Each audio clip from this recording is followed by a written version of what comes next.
great quarterbacks. You look at the track record, what's playing and starting in the NFL, you're going to find a lot of quarterbacks in the ACC.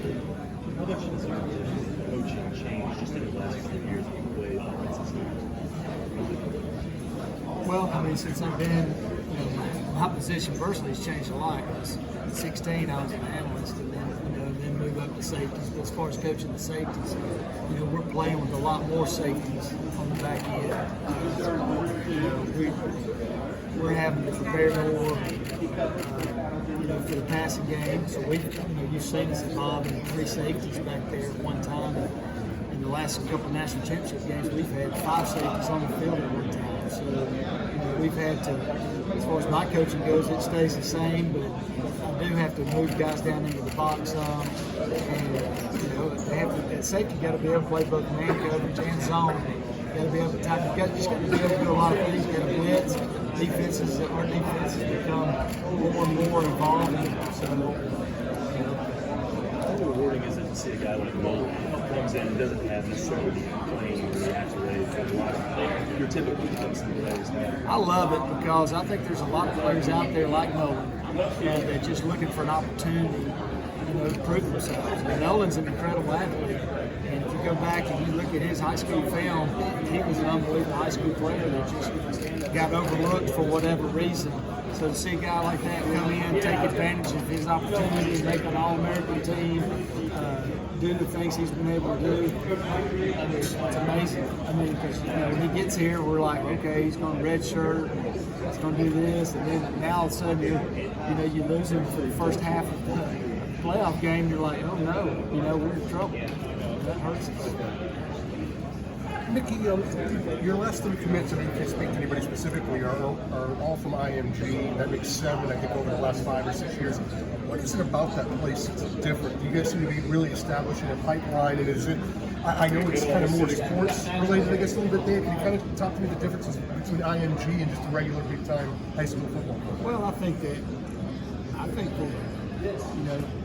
we've got a lot of good players at IMG, obviously, but we came from high school, kids coming from different high schools and that sort of thing. So I don't think it's necessarily the place as much as it is the people, and the players, the competition, because there's a lot of great high schools out there that are that we're offering and signing kids from as well.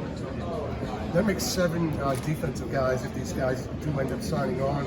All players that are from there that are playing at Clemson have been on the defensive side of the ball. Is that just coincidence, or are they known more for defense? No, I think it's just coincidence.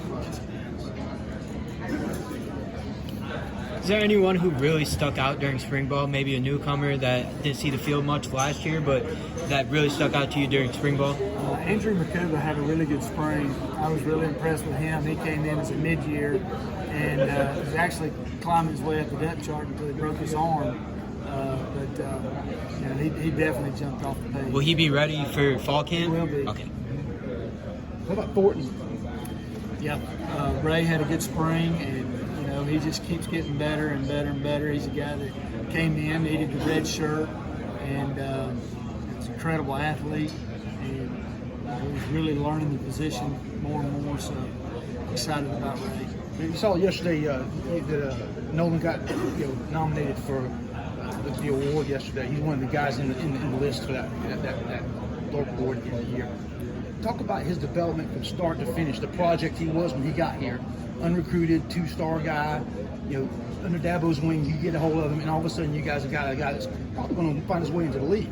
I think Nolan's got a great story, obviously, with his dad, but his dad was an unbelievable athlete, and Nolan's a guy in high school that, he's got good high school film. For whatever reason, was an overlooked player, and we were fortunate to where we had some guys that left to go to the NFL, and we were able to bring Nolan in.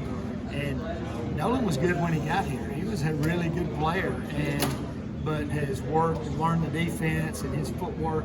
He is just so instinctive as a player, and his footwork is uncomparable really to any other defensive back that we've got back there. His footwork is incredible.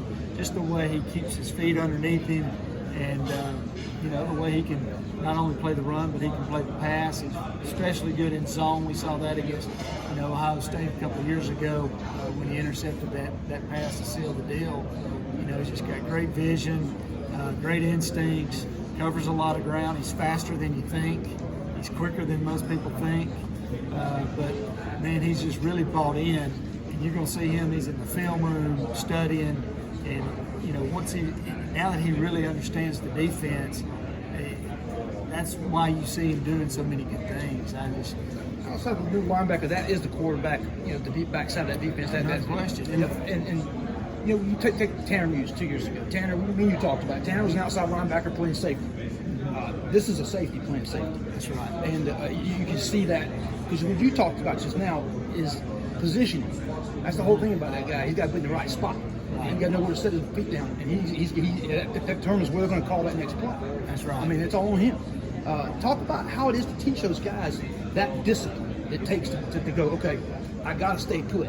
Like at Landon. Landon's got to learn to do the same thing that Nolan's doing. Learn how to not get fooled and turn his hips. As far as teaching them goes, we've got a lot of guys back there. When you don't do it right, you come out of the game, and kids learn real quick. I better get this thing right, or I won't be in the game. And or in Nolan's case, a young guy, he took advantage of every opportunity and every chance he got. So when he would get in the game, you're like, man, this guy, unbelievable. Even his freshman year, you watch him against Louisville make a huge tackle on their quarterback, who's now making all kinds of plays in the NFL. But Nolan comes in and tackles him in the open field to keep him out of the end zone. You're like, wow, okay, there's something to this kid. And as far as teaching him, he's had to learn because he didn't get every opportunity early on. So he had to learn both safety positions and the nickel position. And, being able to do that, learn multiple safety positions, has really helped him.